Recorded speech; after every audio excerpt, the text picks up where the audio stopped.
Assalamualaikum warahmatullahi wabarakatuh. A few years ago, I had a chance to speak in front of 8,000 people in Yogyakarta during a national event. I stood up and I asked the president candidate a simple question as a 15-year-old kid. I asked, why don't all children in Indonesia didn't have the same opportunity to reach their full potential? And why does our education system still label kids as smart or stupid just because they struggle in one subject? And what did I expecting was the attention that I would get. My video went viral on social media and my phone was full of notification. There are even hundreds and thousands of comments. Some supportive, some critical, and some attacked me personally. But from that experience, I was given a nickname by the social media as penanya termuda di acara IZZAH Anies, the youngest questioner at that event. But for me, it was never about the going viral. It wasn't about the attention that I've got, but it's much more bigger than that. It's about noticing our small action can bring a big impact. And that's what I want to talk to all of you guys today. Hi, I'm IZZAH Bina, and I'm from International Islamic Boarding School of IZZAH, and I'm here to not to criticize, but I'm here today to raise a voice of students, a voice of all children across Indonesia who simply wants a fair chance to learn.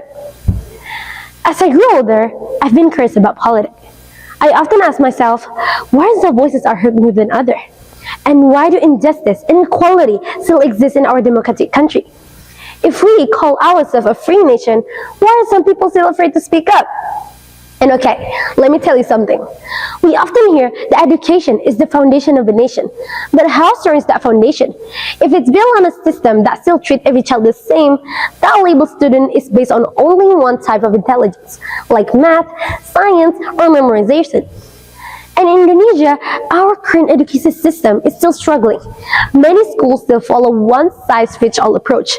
Like if you're great at math, you are praised. If you're good at art, music, or emotional leadership, you are often overlooked. This creates a stigma and worse limit potential.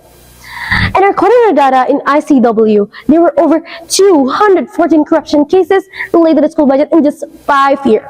That money was meant for us, for our book, our classroom, and our future also. And it's easy though to feel small in the face of such a big problem like this. But I've learned something powerful with it.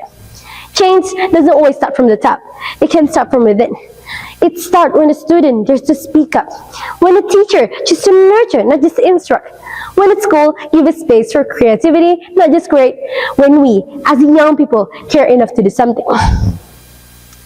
But the truth is, meanwhile, in many other countries, students are encouraged to challenge system and raising their voice without fear. They are from organized protests and get involved in real change. So here's the thing, why not us? Why are we in a democratic country like Indonesia still afraid to speak up? When I asked that question in Yogyakarta, I didn't expect to inspire anyone. But messages came in from other students, parents, even educators, thanking me for voicing what they have felt for a year. That is the time when I understood impact is not always about being recognized. It's about being remembered for doing something that meaningful. Today, we've talked about education, about the problem we face, the problem we have, and how other countries build their strong future through education. But now, I want to leave you with this.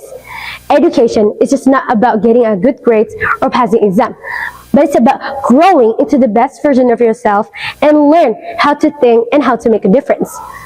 Maybe our system isn't perfect yet, or we all didn't have the same opportunity. But that doesn't mean we can be the part of solution.